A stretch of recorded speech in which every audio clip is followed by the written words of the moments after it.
Hey there, I'm back, and look, we have some more chapters to read. We are on chapter 15, The Crickets.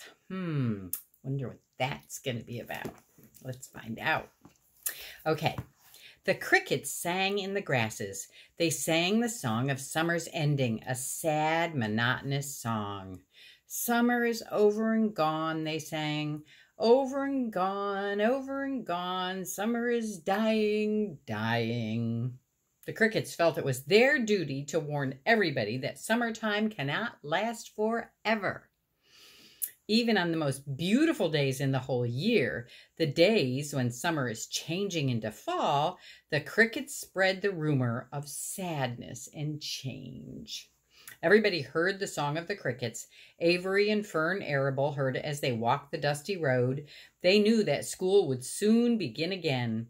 The young geese heard it and knew that they would never be little goslings again. Charlotte heard it and knew that she hadn't much time left. Mrs. Zuckerman, at work in the kitchen, heard the crickets, and a sadness came over her too. Another summer gone, she sighed.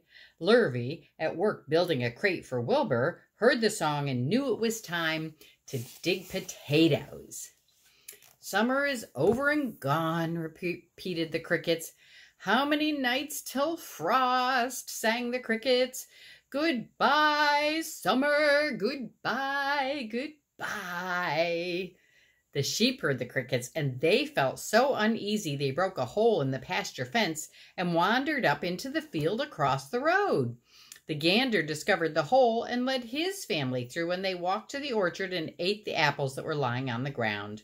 A little maple tree in the swamp heard the cricket song and turned bright red with anxiety. That's funny. Wilbur was now the center of attraction on the farm. Good food and regular hours were showing results. Wilbur was a pig any man would be proud of. One day, more than 100 people came to stand at his yard and admire him. Charlotte had written the word radiant, and Wilbur really looked radiant as he stood in the golden sunlight.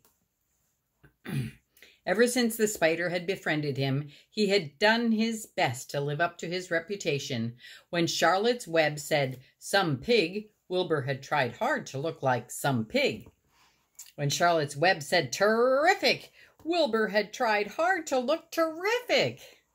And now that the Web said radiant, he did everything possible to make himself glow. It's not easy to look radiant, but Wilbur threw himself into it with a will. He would turn his head slightly and blink his long lashes. Then he would breathe deeply, and when his audience grew bored, he would spring into the air and do a backflip with a half twist. At this, the crowd would yell and cheer. "How's that for a pig?" Mr. Zuckerman would ask, well pleased with himself. "That pig is radiant." Some of Wilbur's friends in the barn worried for fear all this attention would go to his head and make him stuck up. But it never did. Wilbur was modest. Fame did not spoil him. He still worried some about the future, as he could hardly believe that a mere spider would be able to save his life. Sometimes at night he would have a bad dream. He would dream that men were coming to get him with knives and guns, but that was only a dream. In the daytime, Wilbur usually felt happy and confident. No pig ever had truer friends, and he realized that friendship is one of the most satisfying things in the world. And that is a true statement, by the way. Even the song of the crickets did not make Wilbur too sad. He knew it was almost time for the county fair, and he was looking forward to the trip. If he could distinguish himself at the fair and maybe win some prize money, he was sure Zuckerman would let him live. Charlotte had worries of her own, but she kept quiet about them. One morning, Wilbur asked her about the fair. "You're going with me, aren't you, Charlotte?" he said. "Well, I don't know," replied Charlotte. "The fair comes at a bad time for me. I shall find it inconvenient to leave home even for a few days." "Why?" asked Wilbur. "Oh, I just don't feel like leaving my web. Too much going on around here." Please come with me, begged Wilbur. I need you, Charlotte. I can't stand going to the fair without you. You've just got to come. No, said Charlotte. I believe I'd better stay home and see if I can't get some work done. What kind of work? Asked Wilbur. Egg laying. It's time I made an egg sack and filled it with eggs. I didn't know you could lay eggs, said Wilbur in amazement. Oh, sure, said the spider. I'm versatile. What does versatile mean? Full of eggs? Asked Wilbur. Certainly not, said Charlotte. Versatile means I can turn with ease from one thing to another. It means I don't have to limit my activities to spinning and trapping and stunts like that. Why don't you come with me to the fairgrounds and lay your eggs there, pleaded Wilbur. It would be wonderful fun. Charlotte gave her web a twitch and moodily watched it sway. I'm afraid not, she said.